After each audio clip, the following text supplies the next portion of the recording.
समन जो दौर समन जे दौर जा बैत दोहा ऐं सोरठा।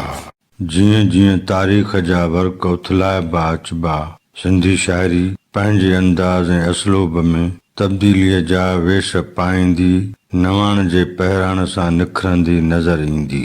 सिंधी शाइरी जेका गाह जे नाले में रहंदे बैत दोहे ऐं सोरठे जी सूरत में सिरजंदी थी अचे, समन जी साहिब में नज़र ईंदड़ नालनि ते नज़र विझबी त संदन मिलियल मौजूद कलील कलाम मां असांखे मिसाल तौर मवाद मिले थो।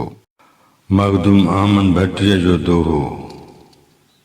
मखदूम अहमद भट्टी असुल हाला कंडीअ जो हो ऐं बहाउद्दीन ज़करिया मुल्तानीअ जो मुरीद हुयो। हिक भेरे नेरून कोट हैदराबाद जे कंहिं महफ़िल में वेठो हुयो त उते कंहिं सोनारे छोकिरे ही बैत पढ़ियो।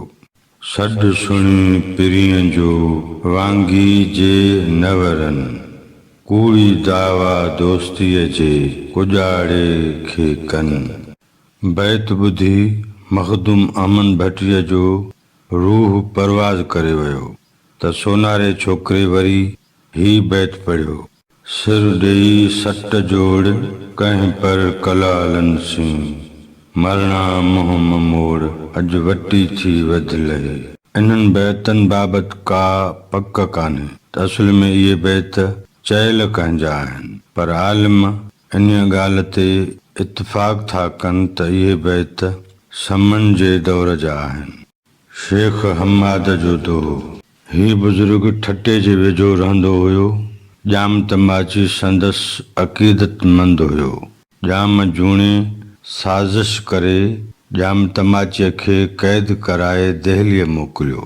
इहा ख़बर जॾहिं शेख हम्माद खे पई त हुन जाम जूणे खे पिट पाराता ॾिना ऐं तमाचीअ जी वापसीअ जे लाइ दुआ कंदे ही दोहो चयो। जूणो मत ऊणो जाम तमाची आ, सबा जे बाज पेई तोसी ठटोरा।